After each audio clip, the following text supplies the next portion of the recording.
ஆண்டவரும் அருமை இரட்சகரமாக இருக்கிற இயேசு கிறிஸ்து நாமத்தில் உங்கள் யாவருக்கும் அன்பின் வாழ்த்துக்களும் ஸ்தோத்திரங்களை எடுக்கிற இந்த நல்ல கால நேரத்தில் ஆண்டவராகிய தேவன் நம்மை ஆசீர்வதிப்பார்.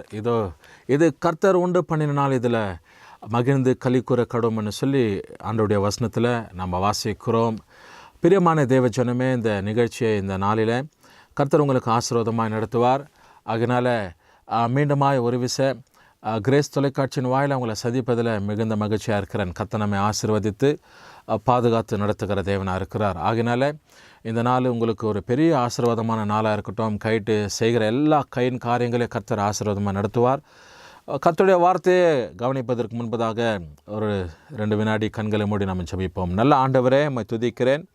இந்த நல்ல கால நேரத்துக்கு நன்றி ராஜா. இயேசுவோட பேசுகின்ற நிகழ்ச்சியை கவனிக்கிற இந்த கால நேரத்தில் நம்முடைய பிள்ளைங்க யாராக இருந்தாலும் அவர்களுக்கு ஒரு ஆசீர்வாதமாக இந்த வார்த்தைங்க உண்டாகட்டும். ஆண்டவர் இயேசு நாமத்தில் ஜெபிக்கிறோம் நல்ல பிதாவே, ஆமென். கர்த்தர் நம்மை ஆசீர்வதிப்பார்.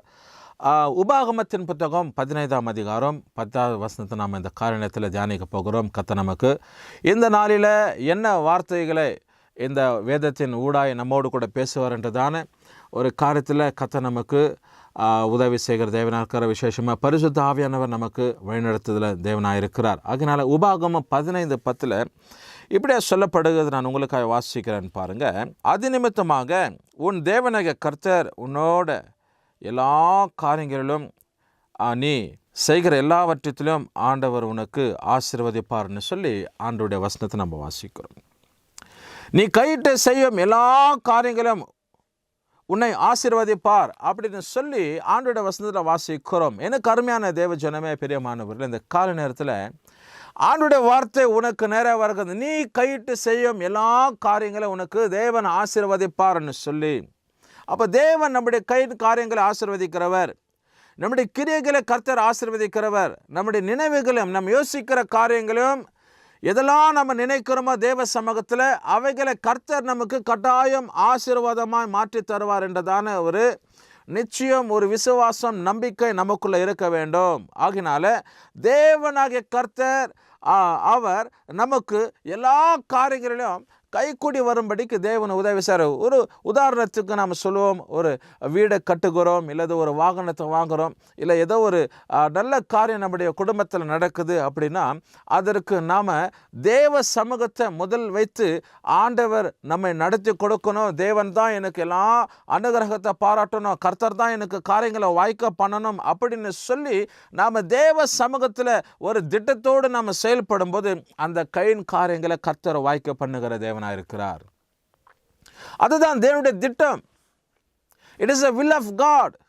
தேவனுடைய சித்தமா இருக்கிறது. ஆகினால எனக்கு அருமையான தேவ ஜனமே, இந்த கால நேரத்தில் இந்த வார்த்தையை கவனிக்கிற உங்க வாழ்க்கையில நீங்க கையிட்டு செய்யும் ஒவ்வொரு காரியத்தையும் கர்த்தர் உங்களுக்கு ஆசீர்வாதமா நடத்தி கொடுப்பார். whether it may be a great business or a smaller business, whatever it may be, அது உங்களுக்கு ஒரு பெரிய ஆசீர்வாதத்தையும் ஆண்டவர் மகிழ்ச்சிகரமான காரியத்தையும் அதில் உங்களுக்கு ஆண்டவர் செயல்படுத்த வல்லவராக. you may see a greater profit. அதில் ஒரு லாபகரத்தை நீ பார்க்க முடியும், நன்மையான காரியங்களை பார்க்க முடியும், தேவனுடைய ஆசீர்வாதத்தில் பார்க்க முடியும். ஏன்னா நீ தேவனை முதன்மையாக வைத்து செயல்படும் போது ஆண்டவராகிய தேவன் உனக்கு ஒரு ஆசீர்வாதமாக எல்லாவற்றையும் மாற்றி கொடுக்கிற தேவனாக இருக்கிறார். அது எதுவாக இருக்கட்டும், தேவனை முதன்மையாக வைக்கும்போது அது நமக்கு சக்சீடட் தான். நம்முடைய வாழ்க்கையில் அது பெரிய வெற்றி, பெரிய ஒரு ஆசீர்வாதம். அதில் எந்த ஒரு ஐயமும் கிடையவே கிடையாது. கர்த்தர் தான் நம்ம எல்லாவற்றிலும் பாதுகாத்து ஆசீர்வதித்து ரட்சித்து நடத்துக. அதனால தான் அந்த வசனத்தை நம்ம வாசிக்கிறோம் பாருங்க. ஆண்டவருடைய வார்த்தை சொல்லப்படுகிறது, ஆண்டவர் நம்ம எல்லா விதத்திலும் பாதுகாக்கிறாருன்னு சொல்லி. The Lord God thy shall bless thee in all thy works.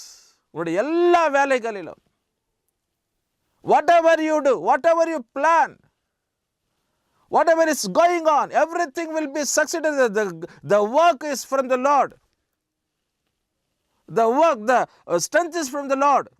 தேவன் அதற்குண்டான பலனையும் பலனையும் உனக்கு உடைய வாழ்க்கையில் தந்திருக்கிற தேவனாக இருக்கிறார். பிரியமான தேவ ஜனமே, அதனால இந்த கால நேரத்தில் ஒருவேளை நீ யோசிக்கலாம், ஐயோ என்னுடைய வாழ்க்கையில் அநேக தடையாக இருக்குது, என் வேலைகளில் தடையாக இருக்குது, என் சூழ்நிலை மாற்றப்பட்டு இருக்கிறது, ஆதியில் இருந்தது போல என் வாழ்க்கை, என் சூழ்நிலை இல்லையே, இந்த காலகட்டத்தில் எப்படி நான் நடத்துவேன்? How am I going to lead my life? I am going to lead my work. I am going to lead my future. You may be a great question in your heart. ஆனால் இன்றைக்கு கால நேரத்தில் நீ முற்றிலுமாய் தேவ சமூகத்தில் சார்ந்திருக்கும் போது தேவன் அதற்கு ஒரு விடுதலை தருகிறவர், ஒரு விடுப்பை ஆண்டவராகிய தேவன் உண்டாக்குவார். எனக்கு அருமையானவர்களே, இந்த கால நேரத்தில் ஆண்டவர்களை விசேஷத்தை விதத்தை நடத்துவார். அதுதான் ஆண்டவரை நீ நம்பி இருக்க வேண்டிய ஒரு காரியம். You have to prove that you have a faith, 100% faith on the Lord. 100% தேவ சமூகத்தை, தேவனை மாத்திரம் நான் நம்புகிறேன்னு சொல்லப்பட்டதான அந்த உறுதியான காரியம் உனக்குள்ள இருக்கணும். தேவன் அதுதான் விரும்புகிற. அப்போதான் நீ கைட்டு சேர்க்கிற எல்லா காரியங்களை கர்த்தர் ஆசீர்வதிப்பார். இன்னைக்கு ஏன் தடை? வர்ஷிக்க மாட்டேங்கிறது. There is no prosperity in many people's life. அநேக ஜனோட வாழ்க்கையில் ஆசீர்வாதம், ஒரு செழிமை இல்லை. ஏன்? தேவனுக்கு முதலிடம் கொடுக்கறது இல்லை. ஆண்டவருக்கு முதலிடம் கொடுக்கணும். Put first the Lord. தேவனை முதன்மையாக செயல்படு. அப்போதான் உன் கையின் காரியம், அது சின்னதோ பெரியதோ, அது கர்த்தர் உனக்கு கட்டாயம் ஆசீர்வாதமாய் மாற்றி தருவார். தேவனுடைய சமூகம் உன்னை நடத்தும். தேவன் பாதுகாப்பார். உன்னுடைய போக்கு வரத்து, உன்னுடைய எல்லா காரியத்திலும் கர்த்தர் கூட இருந்து அவர் செழுமைக்குள்ள நடத்துகிறவராக இருக்கிறார். பிரியமான தேவஜனமே, ஆண்டுடைய தயவு உனக்கு எல்லா விதத்தில் பாதுகாத்து ஆசீர்வாதத்தை நடத்தும். அதனால தான் இந்த காலை நேரத்தில் இந்த வார்த்தையை உனக்கு ஆசீர்வாதமாக கர்த்தர் வச்சிருக்கிறார். நீ கைட்டு செய்ய எல்லா கையின் காரியங்களையும், எல்லா வேலைகளிலும் கர்த்தர் உனக்கு ஆசீர்வாதமாக நடத்துவார். எந்த விதமான சந்தேகமோ எந்த விதமான குழப்பமோ உனக்கு தேவை கிடையாது. Do not get confused. நீ குழப்பப்படாத. இது நடக்குமா நடக்காதா என்று சொல்லி சந்தேகம் உனக்கு வேண்டாம். கர்த்தர் உனக்கு எல்லா காரியங்களும் வாய்க்கப்படி நடத்துவார்.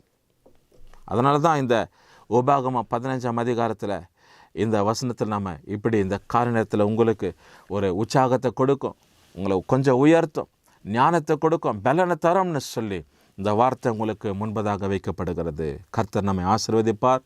ஆண்டவருக்கு நன்றி செலுத்தி நாம் ஜெபம் பண்ணி இந்த காரணத்தில் ஆண்டவரை ஒப்பு கொடுத்து கேளுங்க. ஆண்டவரே, நான் கைட்டு செய்கிற காரியத்தில் இது வரைக்கும் எனக்கு லாபகாரம் இல்லை, இது வரைக்கும் எனக்கு ஆண்டவரே ஒரு உயர்வு இல்லை, ஆண்டவரே தடையாக இருக்கிறது எல்லாமே தடை தான். நான் யோசிக்கிறது, ஆண்டவரே நான் திட்டமிடுகிறது எல்லாம் எனக்கு பல விதத்தில் குழப்பமாக இருக்குது. இன்றைக்கி யாரை நான் நம்புவேன்ப்பா? யாருக்கிட்ட நான் போய் சொல்லுவேன்?